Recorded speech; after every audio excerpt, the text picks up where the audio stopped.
Hello everyone, welcome back to my channel and welcome to this Emani testing video. This is a fizz stick by Arbonne, which if you watched my overhyped product video, I didn't like these at all, but I spent like £40 on them, so I'm forcing myself to drink them. This bamboo straw is cool. This is by the Bamboo, and I really like bamboo straws. They're a lot more lightweight to carry around than metallic straws, so I recommend. But yeah, welcome back to my channel. Welcome to this video testing Emani Cosmetics, which is what I've got on my face now, what I've got on my hand. They sent me across a couple of things and I'm just testing them out in this video. I will say it's a bit weird. Some of the stuff they sent me has got tester written over it, so if you don't know what a tester is, it's like the products that they have out in store so everybody can try them and swatch them and put them on before actually buying a packaged one. So it's a bit strange as to why I've got the tester versions of products, but I'm not complaining, I'm very grateful. It's just, it was a bit of a curveball when I opened them up, thinking, have these been opened and used already? But hey, if I get pink eye, I get pink eye, am I right? But yeah, if you haven't heard of Emani, they are a cruelty-free brand, lots of vegan products, they're Logical Harmony certified and they're supposed to be more of a natural option, so if that sounds good to you then carry on watching. If my hair looks a little bit oily, it's because I put hair oil in it last night, and it's kind of washed out, but I feel like it's kind of clung to the hair a little bit, so if it looks a little bit greasy, it's 100% squeaky clean, but like the oily look is still kind of hanging around. But you know, we'll just pop that to one side, you weren't going to ask anyway. So let's get into primer. So this is the Emani Perfect 10 Primer Serum. What a mouthful.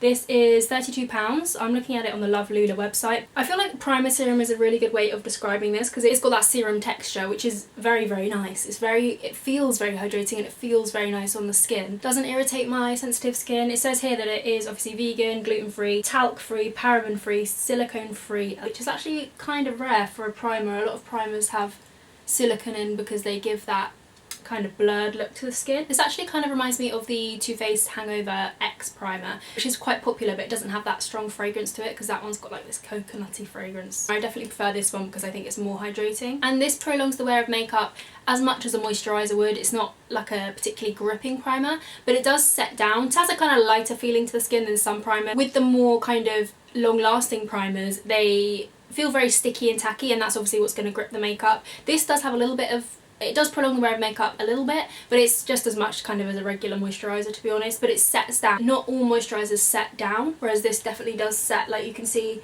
In fact, this would be really nice to wear on its own if you were doing a no makeup day. This with just maybe a little bit of concealer underneath my eyes, for example. I've got a couple of spots here. Because I don't know if this is placebo, but I feel like it slightly perfects the skin. Like it gives an ever so slightly blurred, perfected look, but it's not kind of like pore blurring or pore filling or clogging at all. Comes in a lovely glass bottle as well, and it feels quite bougie. It is £32, so I kind of feel like you could just use a nice moisturiser and double up on, you know, use the same product for two purposes, but I feel like if you're after a very nice, hydrating, soothing, lightweight primer, I do think this is a good option. I would like it to have SPF in it, to be honest. It reminds me a bit of the Hint Beauty Sun Prep. That one does have SPF in it, but the consistency of this is very similar, so if you've tried that, then this is quite similar. Would I purchase that myself?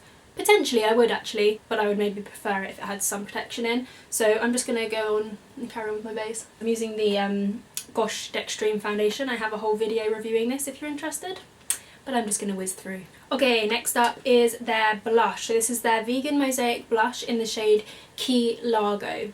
I don't really like this, I'm not gonna lie. It's okay, it's not my favourite though. Like you can, I don't know if it's the colour. It's more, yeah, I think it's more the colour than anything else. It's so pigmented that you have to be really, if you're pale, I feel like maybe if you're deeper skin this would look really pretty, but if you're pale like I, then it's just a bit intense for my liking. I like a blush that I can kind of just slap on or gently build up but don't have to worry about looking like a clown. For example, my Milani baked blushes, they just diffuse seamlessly, beautifully.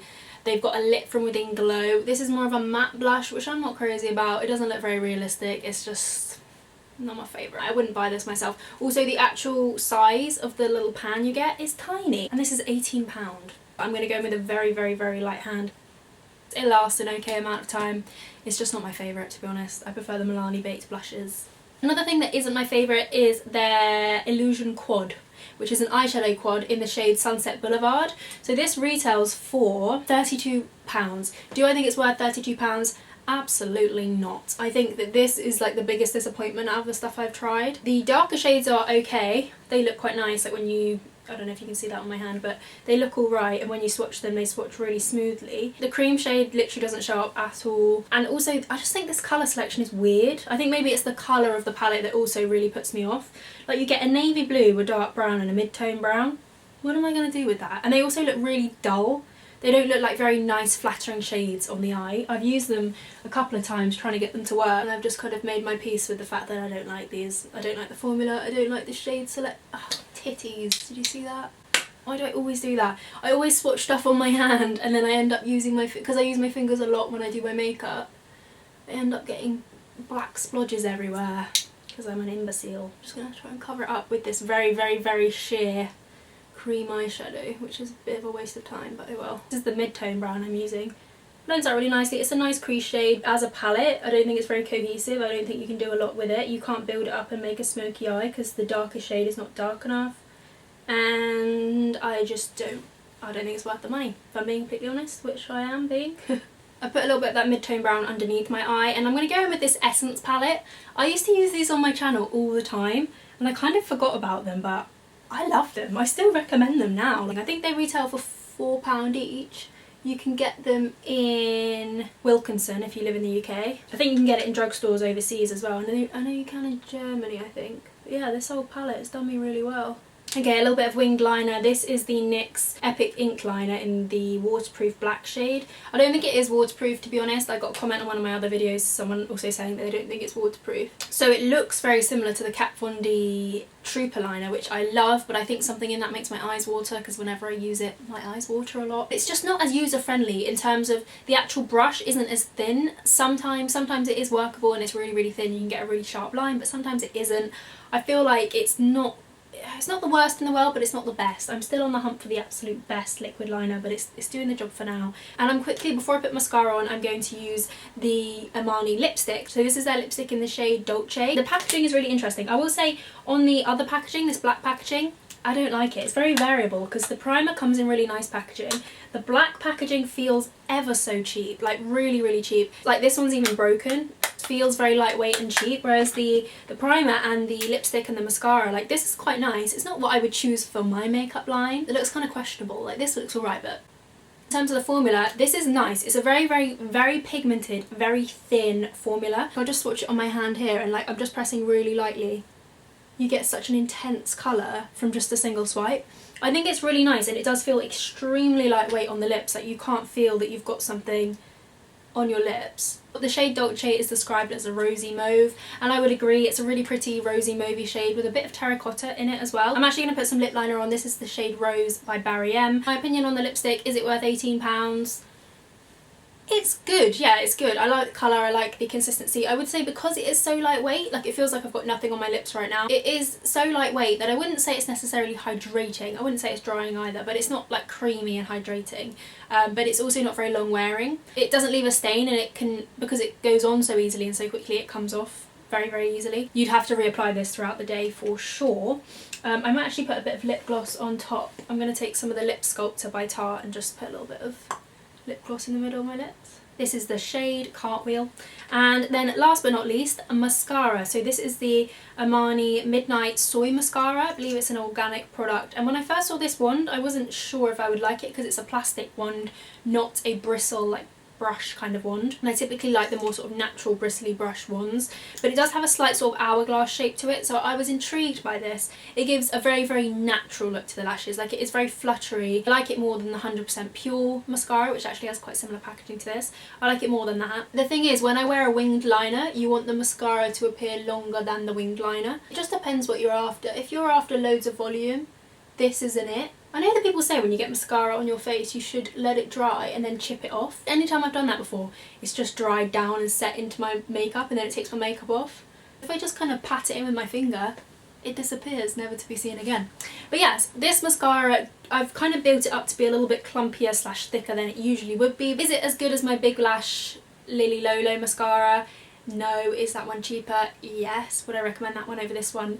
Yes, but it depends on what you're after. If you want something that's going to look very natural, this is nice, but it's not overwhelmingly you must run out and get it now, which I feel like is the overview of this video. I'd say that the lipstick is nice, but it's not, would I buy it? Possibly not. Just because I like a lipstick that's going to leave a stain. Like, I love the Pixie Matte Luster lipsticks, I think that's what they're called. They leave a nice stain on the lips as well as being very creamy and hydrating. I give this like 6.8 out of 10. Also the mascara, I'd give it 6.8. Such a specific rating, but I really stand by that. And then the primer serum, I'd probably recommend the most out of everything I've tried. I think it's really nice, very hydrating, very good for sensitive skin. I like how it feels under makeup, I like how makeup applies over it. And then in terms of the other two products, the eyeshadow quad and the blush, I wouldn't recommend at all. The quad I wouldn't recommend because I don't think it's worth the money. The blush I wouldn't recommend if you are my complexion, because it's just, if you want something that's going to be quick to apply in the mornings, it's the kind of product that you have to be delicate with and faff about with, aka I don't have time for that and I can't be bothered. I will say though that the quality of the primer makes me want to try a few more base products from them, like maybe their foundation or some of their pressed powders, bronzers maybe. So yeah, that's my opinion thus far. If you've tried anything from Emani, please let me know what you've tried, what you think, and if you want to see some more from me, maybe subscribe and like this video if you fancy, and if you do, potentially I'll see you in my next one.